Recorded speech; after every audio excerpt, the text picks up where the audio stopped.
Queridos hermanos, iniciamos la lección divina de este lunes 4 de mayo, quinta semana del tiempo de Pascua.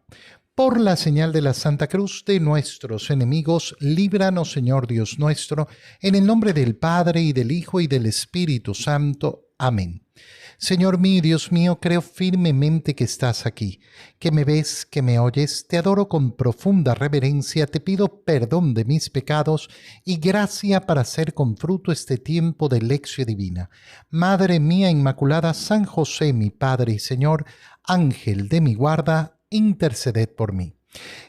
Continuando en este día lunes con la lectura del libro de los Hechos de los Apóstoles, leemos el capítulo 14, versículos 5 al 18. En aquellos días, los paganos y los judíos de Iconio, apoyados por las autoridades, comenzaron a agitarse con la intención de maltratar y apedrear a Pablo y a Bernabé. Pero ellos se dieron cuenta de la situación y huyeron a Listra y Derbe, ciudades de Licaonía, y predicaron el evangelio en toda la región. Había en Listra un hombre tullido de los pies desde su nacimiento, que se pasaba la vida sentado y nunca había podido andar. El tullido escuchaba el discurso de Pablo y mirándolo fijamente, advirtió que aquel hombre tenía fe suficiente como para ser curado, y le ordenó en voz alta: «Levántate y ponte derecho sobre tus pies». De un salto el hombre se puso en pie y comenzó a caminar. Cuando la gente vio lo que Pablo había hecho, empezaron a gritar en la lengua de Licaonía: «Dioses en figura de hombres han bajado a visitarnos». Decían que Bernabé era el dios Júpiter y Pablo el dios Mercurio, porque éste era el que hablaba. El sacerdote del templo de Júpiter, situado a la entrada de la ciudad, llevó a las puertas unos toros adornados con guirnaldas y junto con la muchedumbre quería ofrecerles un sacrificio. Al darse cuenta de todo esto, los apóstoles Bernabé y Pablo se rasgaron las vestiduras e irrumpieron por entre la multitud gritando: «Ciudadanos, ¿por qué hacen semejante cosa? Nosotros somos hombres mortales lo mismo que ustedes. Les predicamos el evangelio que los hará dejar los falsos dioses y convertirse al Dios vivo, que hizo el cielo, la tierra, el mar y todo cuanto contienen.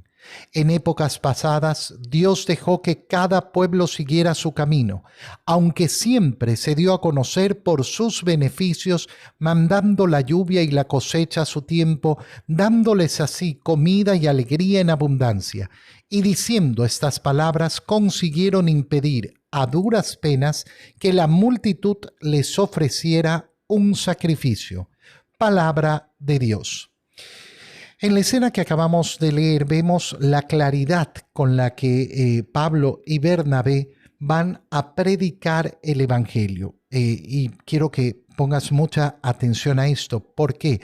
Porque la intención de la predicación del evangelio va a ser justamente sacar a los hombres de sus falsas creencias, de sus falsos dioses. Este tiene que ser el motor de la predicación del evangelio. Si yo predico el evangelio y no quiero sacar de la falsedad, no porque yo quiera obligar al otro, porque nadie puede obligar a creer, pero si yo no tengo el anhelo de que el otro salga de su error, salga de la falsedad, conozca al verdadero Dios, ¿qué sentido tendría entonces la predicación del evangelio? Una predicación del evangelio que tiene miedo de quedar mal, de decir algo que pueda ofender a la otra persona, de que nadie tiene derecho a decir que estamos en un error, entonces no tiene sentido. El evangelio es compromiso con la verdad. Y uno no puede decir, bueno, yo predico a mi Dios y tú tienes el tuyo y cada uno con su Dios y da lo mismo. No, no da lo mismo, porque entonces no tengo compromiso verdadero con la verdad. Veamos cómo nos lo cuenta el libro de los Hechos de los Apóstoles. Nos dice que los paganos y judíos de Iconio, apoyados por las autoridades, pensaron en apedrear a Pablo y a Bernabé. Se dieron cuenta de esto y se van. qué bonito, porque no es un quedarse de una manera tonta en ese lugar.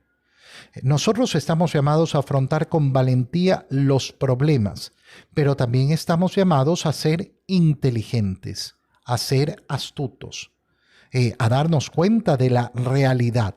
Pablo y Bernabé se dan cuenta de la realidad de que los quieren apedrear y huyen, no como cobardes, sino que huyen para poder seguir adelante con la predicación del Evangelio.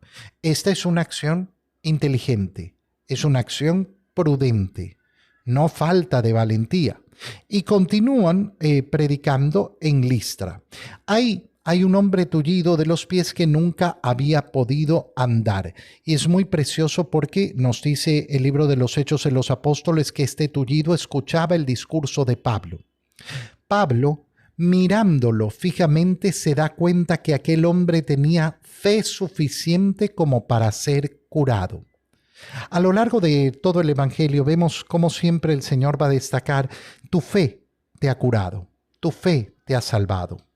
Y más bien vemos cómo la falta de fe produce que el Señor no pueda obrar milagros. Es precioso ver cómo efectivamente entonces la fe de ese hombre es la que prepara la realización del milagro. Y Pablo, que tiene esa capacidad en el Espíritu Santo para leer el corazón de este hombre y saber que sí, que estaba listo. Y entonces le dice: levántate y ponte derecho sobre tus pies. El hombre se levanta. Y entonces empieza el gran problema. ¿Por qué? Porque las personas de Listra, ¿qué es lo que hacen? Creen que Pablo y Bernabé son dioses en figuras de hombres que han bajado a visitarnos.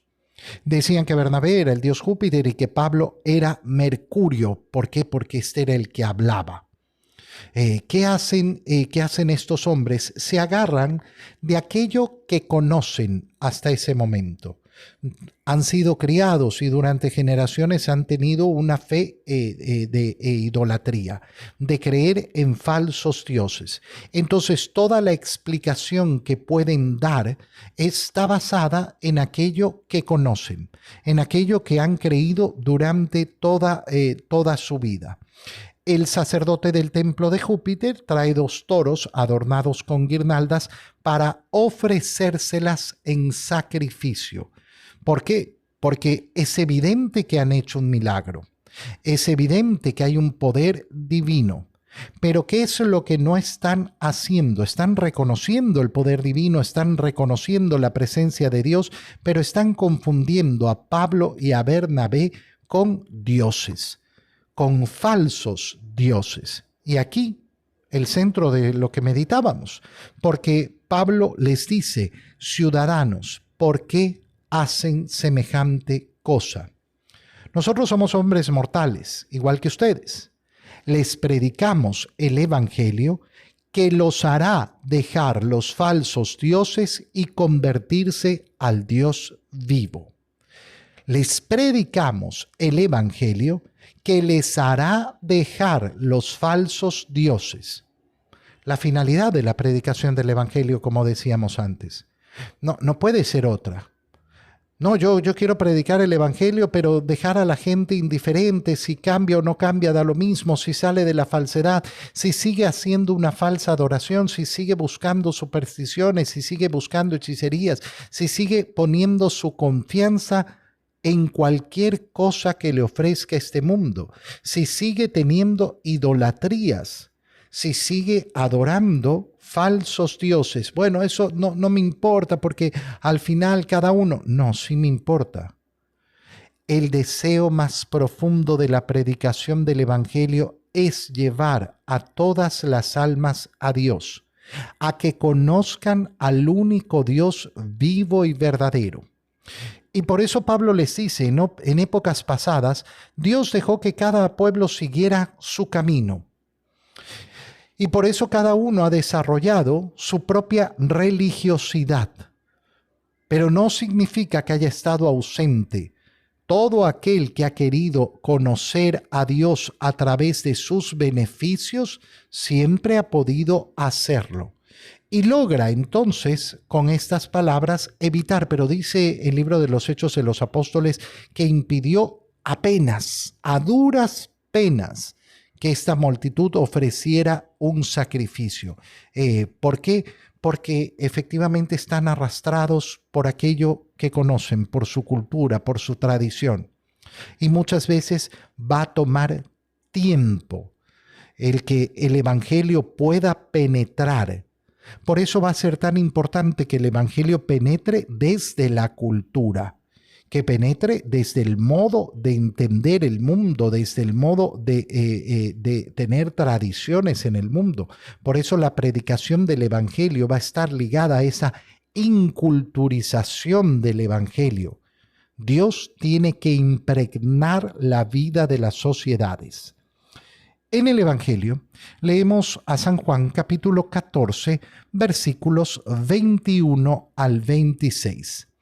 En aquel tiempo Jesús dijo a sus discípulos: el que acepta mis mandamientos y los cumple, ese me ama. Al que me ama a mí, lo amará mi Padre. Yo también lo amaré y me manifestaré a él. Entonces le dijo Judas, no el Iscariote: Señor, ¿por qué razón a nosotros sí te nos vas a manifestar y al mundo no? Le respondió Jesús: el que me ama cumplirá mi palabra, y mi Padre lo amará, y vendremos a él y haremos en él nuestra morada. El que no me ama no cumplirá mis palabras, y la palabra que están oyendo no es mía, sino del Padre que me envió. Les he hablado de esto ahora que estoy con ustedes, pero el Paráclito, el Espíritu Santo que mi Padre les enviará en mi nombre, les enseñará todas las cosas y les recordará todo cuanto yo les he dicho. Palabra del Señor. Recordar en primer lugar que estamos en el capítulo 14 del Evangelio de San Juan, capítulo dedicado, entre otros, a la última cena, a lo que el Evangelio de San Juan dedica la mayor parte del espacio. Las palabras que estamos escuchando, el diálogo que estamos escuchando es un diálogo de nuestro Señor con sus discípulos durante la última cena.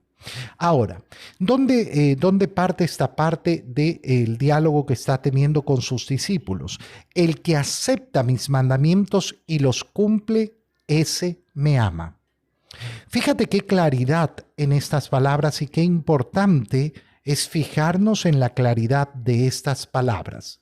¿Por qué? Porque la primera pregunta que yo me tengo que hacer en el examen de conciencia es: ¿amo a Dios? ¿Amo a Dios sobre todas las cosas? Pero resulta que muchas personas delante de esta pregunta responden de manera automática sin verdaderamente examinar su conciencia. ¿Amas a Dios? Sí, uy, Dios, yo lo amo con todo mi corazón. Pero resulta que ese amar a Dios se realiza de una manera concretísima. No con la imaginación, no con el pensamiento. Acepta mis mandamientos y los cumple. Este es el que ama. Fíjate en estas dos cosas. Acepta mis mandamientos. Encuentra que mis mandamientos son verdaderos, que son aquellos que conducen a la vida eterna. ¿Y cómo los acepta? Como verdaderamente acepta mis mandamientos, los cumple. Porque ¿de qué me serviría decir a mí con la boca: ay, sí, yo acepto los mandamientos del Señor, pero no hago ningún esfuerzo para cumplirlos? Eso es lo mismo que decir: no los acepto. Se puede dar efectivamente que una persona ni siquiera los acepte, es decir, que inventa sus propios mandamientos, como lamentablemente ocurre tanto. Personas que viven de acuerdo no a los mandamientos de Cristo, sino a sus propios mandamientos. Es que para mí, es que yo opino.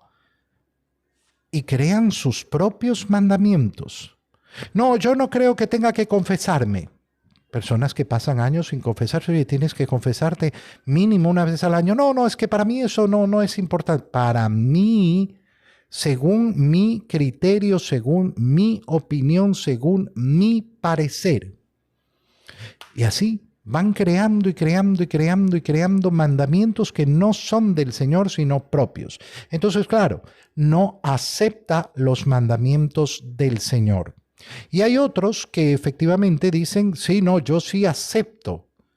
Y acepto en la teoría, acepto en la mente, pero resulta que no los llevo a la práctica. Ni siquiera me esfuerzo por cumplirlos. Y entonces, ¿cuál es la respuesta en estas dos variables?